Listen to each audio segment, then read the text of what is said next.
Best moral stories. அது வெயில் காலம். ஆகாயத்துல இருந்து பயங்கரமான வெயில் அடிச்சுக்கிட்டு இருந்தது. ராமாபுரம் கிராமம் நெருப்புல இருக்கிற மாதிரி இருந்தது. அடிச்சுக்கிட்டு இருக்கிற அந்த வெயில்ல கூட 67 வயசுல சோமையா அவரோட வயல்ல கஷ்டப்பட்டு வேர்வை சிந்தி வேலை செஞ்சுக்கிட்டு இருந்தாரு. இருந்தாலும் அவரோட முயற்சி அவரு விடல. பொண்டாட்டியான வெங்கம்மா தன்னோட வீட்டுக்காரரு வெயில்ல கஷ்டப்படுறத பார்த்து புருஷனுக்கு வயல்ல உதவி செஞ்சுக்கிட்டு இருந்தா. அவங்களுக்கு ஒரே ஒரு பையனான வீரா பட்டணத்துல வேலையை முடிச்சிட்டு இப்பதான் வீட்டுக்கு வந்திருந்தான். சோமையா வெயில தாங்க முடியாம தன்னோட பொண்டாட்டிய பார்த்து இப்படி சொன்னாரு. வெங்கம்மா, அடிக்கிற வெயில்ல தொண்டெல்லாம் காஞ்சிக்கிட்டு இருக்கு. எனக்கு அந்த பானையில கொஞ்சம் மோர் கொண்டு வந்து குடுறி அப்படின்னு சொன்ன உடனே வெங்கம்மா புருஷனுக்கு மோர் கொண்டு வந்து கொடுத்தாங்க. இங்க நான் ஒரு விஷயத்த சொல்லிட்டான், எதுக்குங்க இவ்வளவு அடம் பிடிக்கிறீங்க? ஊரு முழுக்க வெயில் வேண்டான்னு நெகிழ்ல உக்காந்துக்கிட்டு இருந்தா நீங்க மட்டும் எதுக்காக வெயில்ல கஷ்டப்படுறீங்க? வெயில்ல நீங்க காஞ்சுக்கிட்டு இருக்கீங்க. உங்க வயசு அதிகமாயிருச்சு. இப்படி இருக்கும்போது நீங்க எதுக்காக வெயில்ல கஷ்டப்படுறீங்க? இங்க பாரு, நம்ம வெயில் அடிக்குதுன்னு உக்காந்துக்கிட்டா நம்ம வயல்ல விவசாயம் செய்ய முடியுமா? நம்ம வயிறு கூட நிறையாது வெங்கம்மா. இவ்வளோ வெயில் அடிக்குதுன்னு நம்ம வயல விட்டுற முடியாது. இப்படியாவது இந்த வயல்ல விவசாயம் செஞ்சு கடன்காரனுங்களுக்கு வட்டி முதலுமா காசு கொடுக்கணும். கடன் அதிகமாயிட்டே போகுது. நம்மளோட வயலோட பத்திரம் கூட கடன்காரங்கிட்டயே இருக்கு. நம்ம காசை கொடுத்தா மட்டும்தான் அந்த பத்திரம் நம்ம வீட்டுக்கு வரும். எங்க நம்ம பையன் தான் பட்டணத்துல இருந்து படிப்பெல்லாம் முடிச்சுட்டு வந்திருக்கானே, அவனுக்கு இந்த வேலையெல்லாம் பொறுப்பு கொடுத்துட்டு நீங்க உட்காரலாம்ல. அதுதான் யோசிச்சுக்கிட்டு இருக்கேன் வெங்கம்மா. நம்ம எவ்வளவோ இந்த வயல்ல கஷ்டப்பட்டிருக்கோம். ஆனா அவங்கெல்லாம் வயல்ல கஷ்டப்படாதவங்க. ஆம்பளை பசங்க இருக்கிறது நம்மள காப்பாத்தவா இல்ல இதே இடத்துல நம்மள புதைக்கவா அப்படின்னு ஒண்ணுமே புரியல. அந்த நேரம் பார்த்து வீரா அவனோட 2 நண்பருங்களை கூட்டிக்கிட்டு அவங்க அப்பா அம்மா இருக்கிற இடத்துக்கு வந்தான். அவனோட நண்பருங்க எல்லாருமே அவங்க அப்பாவை பார்த்து கேலி பண்ணி சிரிச்சாங்க. உடனே அவரு சத்தம் போட்டு, வீரா அப்பா கொஞ்சம் இந்த பக்கம் வா. என்னப்பா நீங்க இங்க என்ன பண்ணிக்கிட்டு இருக்கீங்க? என்னோட நண்பருங்க சிரிக்கிறாங்க, வாங்க வீட்டுக்கு போலாம். இங்க பாருப்பா, இந்த வயலு நான் எனக்காக கஷ்டப்பட்டு இத சரி பண்ணல, உனக்காக தான். நான் போனதுக்கு அப்புறம் இந்த வயலெல்லாம் உனக்கு தானப்பா. கொஞ்சம் வயல்ல வேலை செய்ய கத்துக்கப்பா. வயல்ல எப்படி வேலை செய்யறது, எப்படி விவசாயம் பண்றதுன்னு தெரிஞ்சுக்கோ. ஐயோ அப்பா, நான் பட்டணத்துல பெரிய படிப்பெல்லாம் படிச்சிருக்கேன். அங்க ஏசி ரூம்ல உக்காந்துக்கிட்டு லட்சக்கணக்குல காசு சம்பாதிக்கிற வாய்ப்பெல்லாம் எனக்கு வந்துகிட்டு இருக்கு. அப்பேற்பட்டனா இந்த மாதிரி வயல்ல கஷ்டப்பட்டு சேத்துல வேலை செய்யணுமா? என்னால முடியாது. படிச்சிருக்கிறது கேவலம் பணத்தை சம்பாதிக்க மட்டும் இல்லடா, நம்ம எங்கிருந்து வந்திருக்கோன்னு தெரிஞ்சுக்கிறதுக்காக. விவசாயியே இல்லனா இந்த உலகத்துல எல்லாருமே பட்னியாதான் இருப்பாங்க. விவசாயம் அப்படிங்கிறது ஒரு கௌரவமான வேலை. கௌரவமா? இதுல கௌரவம் என்னப்பா இருக்கு? வயல்ல கஷ்டப்பட்டு இந்த வெயில்ல வேலை செஞ்சு வெயில்லயே சாகணும். கடைசியில நீங்க கஷ்டப்பட்டு எல்லா பொருளையும் எடுத்துக்கிட்டு மார்க்கெட்டுக்கு போனா அங்க கொள்ளை அடிப்பாங்க. நம்ம போட்ட காசு கூட வராது. எனக்கு என்னவோ இது தண்டமான வேலைன்னு தோணுது. பத்ரையவுக்கே இந்த வயலை வித்து நம்ம பட்டணத்துக்கு போலான்னு நான் பாக்குறேன். என்னடா நீ அப்படி பேசுற? உன்னோட படிப்புக்காக உங்க அப்பா வேர்வை விட்டு கஷ்டப்பட்டு சம்பாதிச்சாருடா. இந்த வயலை விக்கிறது அப்படின்னா எங்க உயிரே போற மாதிரி. அம்மா, உங்களுக்கு உலகமே தெரியல. இப்போ இந்த உலகத்துல இருக்கிற எல்லாருமே முன்னேற்றத்தை தேடி முன்னாடி போய்கிட்டு இருக்காங்க. மண்ணை வித்தா நம்மளுக்கு கிடைக்கிறது கண்ணீர் தான், வாங்க அப்படின்னு சொல்லி வீரா அவனோட நண்பருங்களை கூட்டிக்கிட்டு அங்கிருந்து கிளம்பி போயிட்டான். பையன் சொன்ன ஒவ்வொரு வார்த்தை அவரோட நெஞ்சில பாயிற மாதிரி இருந்தது. அவரோட சொந்த பையனே விவசாயத்தை தண்டோன்னு சொன்னது அவரால் தாங்க முடியல. பையனை பத்தி யோசிச்சு தலைய கெடுத்துக்காம மறுபடியும் அவரோட விவசாய வேலைய செஞ்சுக்கிட்டு இருந்தாரு. இப்படி இருக்கும்போது வெயில் அதிகமாயி ராமையா மயக்கம் போட்டு அங்கே விழுந்துட்டாரு. நடு வெயில்ல வயலுக்கு நடுவுல மயக்கம் போட்டு விழுந்ததை பார்த்து வெங்கம்மா சத்தம் போட்டுக்கிட்டு, ஐயோ யாராவது வாங்கல, என் வீட்டுக்காரரு மயக்கம் போட்டு விழுந்துட்டாரு. வீரா எங்கடா இருக்க? சீக்கிரமா வாடா டேய் வீரா. வெங்கம்மாவோட சத்தத்தை கேட்டு பக்கத்து வயல்ல வேலை செய்யற விவசாயிங்க ஓடி வந்தாங்க. விஷயத்த வீரா கிட்டையும் சொல்லி அனுப்பி விட்டாங்க. அந்த விஷயத்த கேட்ட உடனே வீரா ஓடி வந்தான்.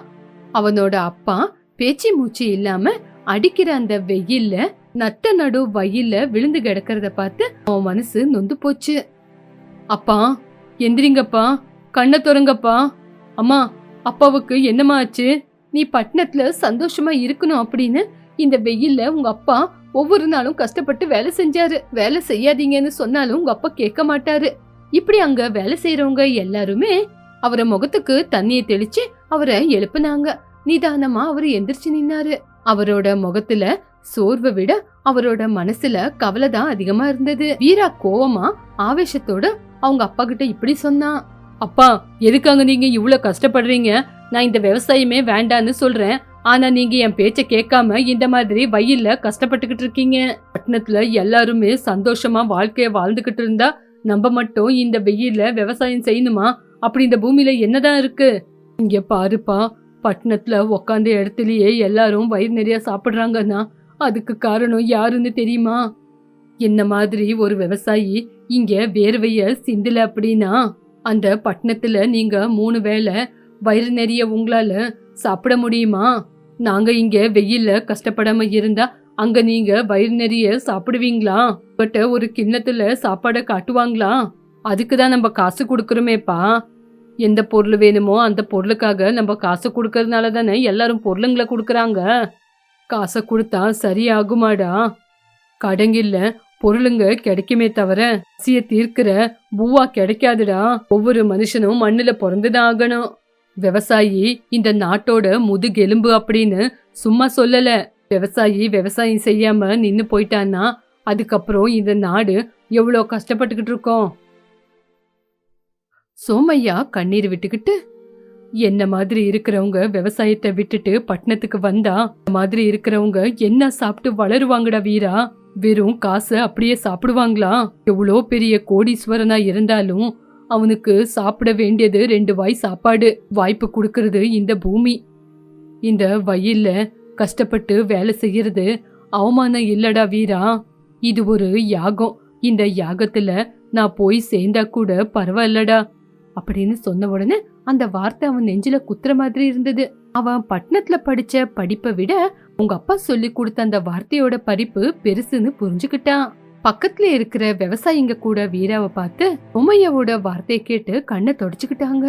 அப்பா, என்ன மன்னிச்சிடுங்கப்பா. நான் பட்டணம் பைத்தியத்துல உங்களோட கஷ்டத்தை புரிஞ்சுக்கல. என்னோட ஃப்ரெண்ட்ஸ் முன்னாடி பெருமைய பத்தி பேசணும்னு நினைச்சேன்னு தவிர உங்களோட கஷ்டம் எல்லாருக்காகன்னு புரிஞ்சுக்கல. ஆனா இப்ப புரிஞ்சுக்கிட்டேன். என்னோட பைத்தியக்கார தனத்தினால இந்த பூமிய நான் நேசிக்கல. பரவாயில்லப்பா, இப்பவாவது உன்னோட தப்ப புரிஞ்சுக்கிட்டே அது போதும். அப்பா, இன்னையிலிருந்து நீங்க ஓய்வெடுத்துக்குங்க. இந்த வயல்ல இந்த மண்ணுல நின்னு நான் வேலை செய்யறேன். என்னோட படிப்புக்காக நீங்க செஞ்ச கடனை எல்லாம் நான் விவசாயம் செஞ்சு கண்டிப்பா அடிக்கிறேன்.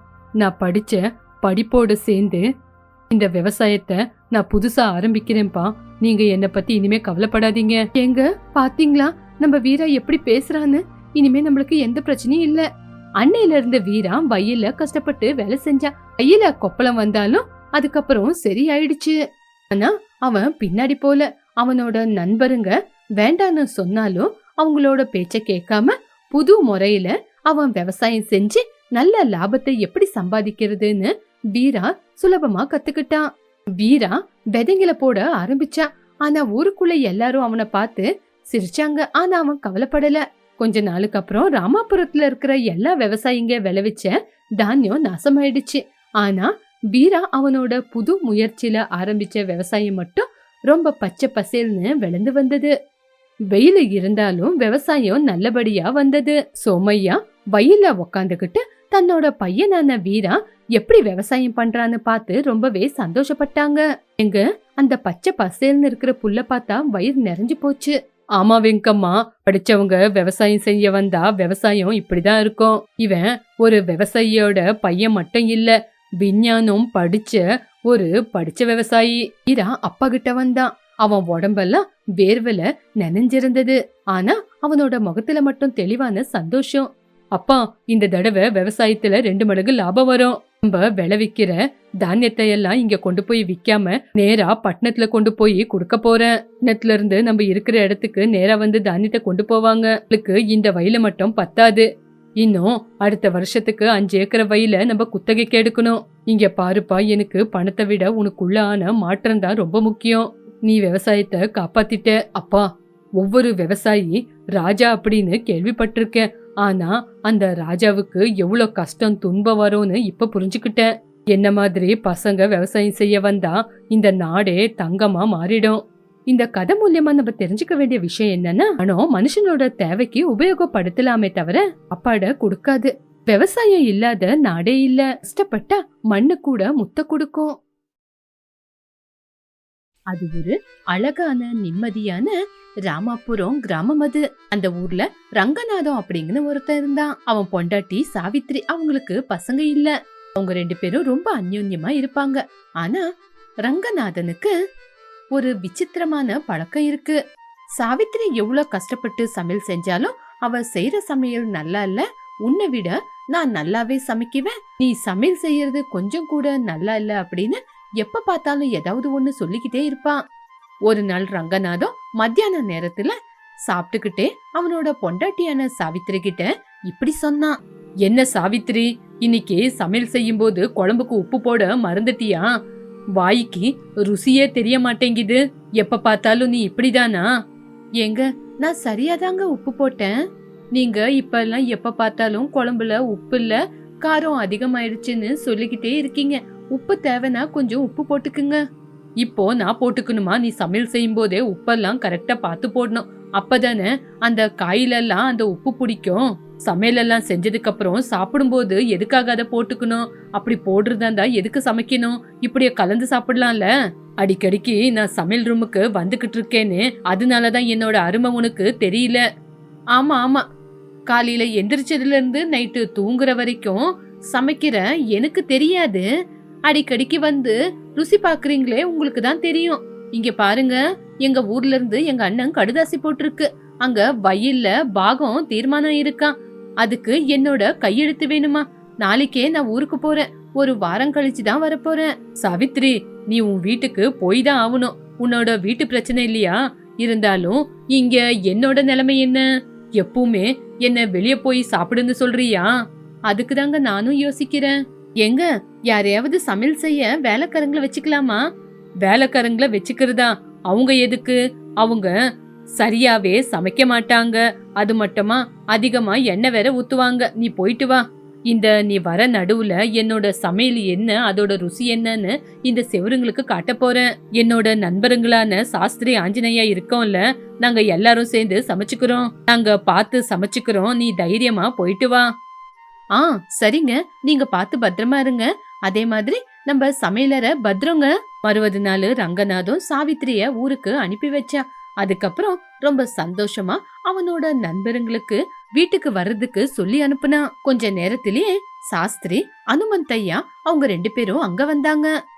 டே ரங்கநாதம், சாவித்திரி ஊருக்கு போயிட்டாங்கன்னு தெரிஞ்சது. ஆமா, இப்போ சாப்பாட்டுக்கு என்ன பண்றது? அதுதான்ப்பா நானும் கேட்கணும்னு யோசிச்சுக்கிட்டு இருந்தேன்.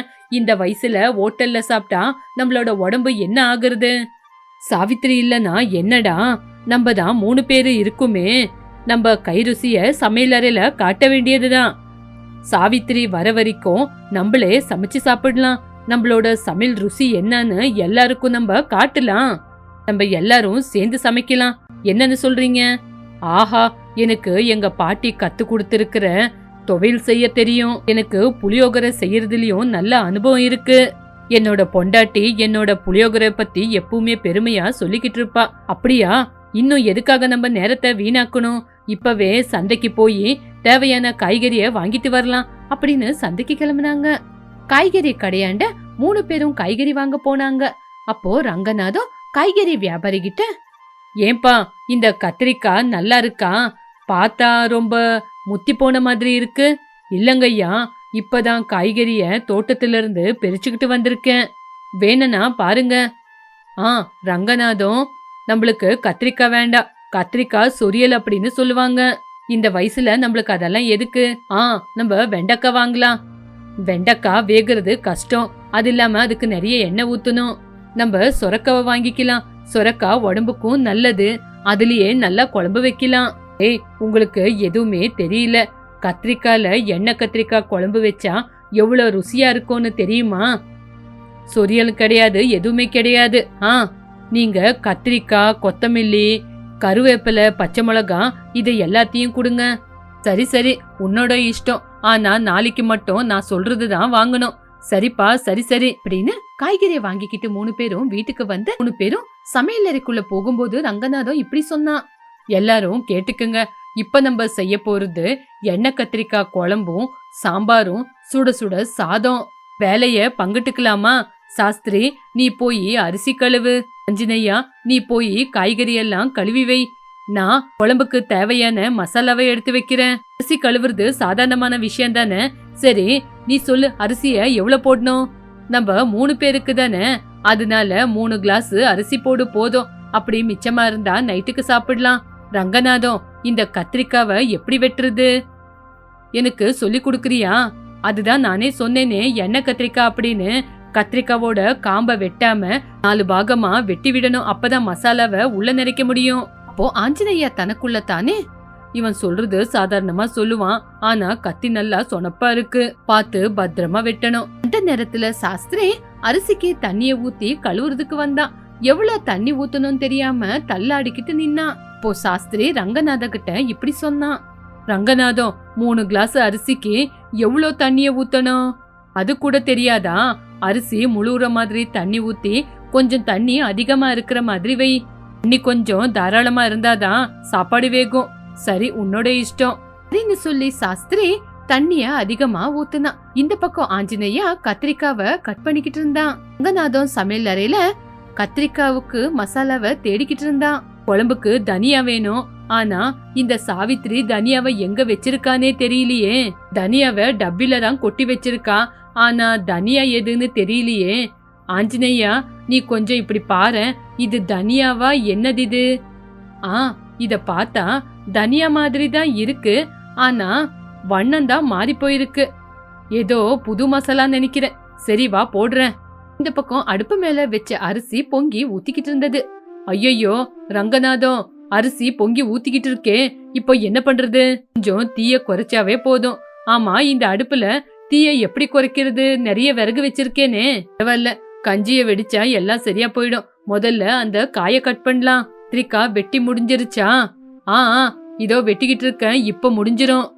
இப்பதான் உண்மையான வேலை. அடுப்பு மேல வானா சட்டிய வச்சு அதுல கொஞ்சம் எண்ணெய் ஊத்தி கடுகெல்லாம் போட்டு குழம்ப தாளிக்கணும். எண்ணெயை எவ்வளோடா ஊத்தணும்? இது எண்ணெய் கத்திரிக்கால எண்ணெய் மேல மிதக்கணும். ஒரு 1/4 லிட்டர் எண்ணெய் ஊத்து. 1/4 லிட்டரா? சரி அப்படின்னு சொல்லி ஆஞ்சநேயா எண்ணெய் ஊத்தி குழம்ப தாளிச்சான். அந்த தாளிப்புல கடுகு தீஞ்சு போய் வீடு முழுக்க புகை கப்பிருச்சு. ராமையா இரும்பிக்கிட்டு, டேய் அந்த ஜன்னலை திறந்து விடுறான், மூச்சியே விட முடியலடா. அழிக்கிற காட்டு இதுதான் நல்ல ருசியா இருக்கும். அந்த கத்திரிக்காவை போட்டுறான் அப்படின்னு சொன்ன உடனே கத்திரிக்காவை போட்டுட்டா. மசாலாவை போட்டதுக்கு அப்புறம் உப்பு எவ்வளவு போடணும்னு தெரியாம தவிச்சுக்கிட்டு இருந்தாங்க. சாஸ்திரி, நீ சும்மா தானே இருக்க, அந்த குழம்புல தேவையான உப்ப போய் போடு பாக்கலாம். சாம்பாருக்கு புளிய கொஞ்சம் தேடிக்கிட்டு வரேன். சரி சரி அப்படின்னு சொன்ன உடனே சாஸ்திரியும் ஒரு கை உப்பு எடுத்து குழம்புல போட்டுட்டான். அதுக்கப்புறம் ஆஞ்சநேய வந்தான். கொச்சிக்கிட்டு இருக்கிற குழம்ப பார்த்து, அட குழம்பு கொதிக்குது, உப்பு போடலன்னு நினைக்கிறேன், உப்பு போட மறந்துட்டாங்கன்னு நினைக்கிறேன், நான் இன்னும் கொஞ்சம் உப்பு போடுறேன் அப்படின்னு ஆஞ்சநேயவும் ஒரு கை உப்பு போட்டான். ஆஞ்சநேய சாஸ்திரி வெளியே போனதுக்கு அப்புறம் அங்க ரங்கநாதன் வந்தான். ஆஹா, வாசனை நல்ல பயங்கரமா வருது. ஆனா இவங்க உப்பு போட்டாங்களா இல்லையா? சாஸ்திரிக்கு உப்பு போட சொன்ன, அவன் முதல்லயே ஞாபகம் மருதி, அவன் போட்டிருக்க மாட்டான் அப்படின்னு அவனும் ஒரு கை உப்பு எடுத்து போட்டான். இப்படி 3 பேரும் மாத்தி மாத்தி உப்பு போட்டாங்க.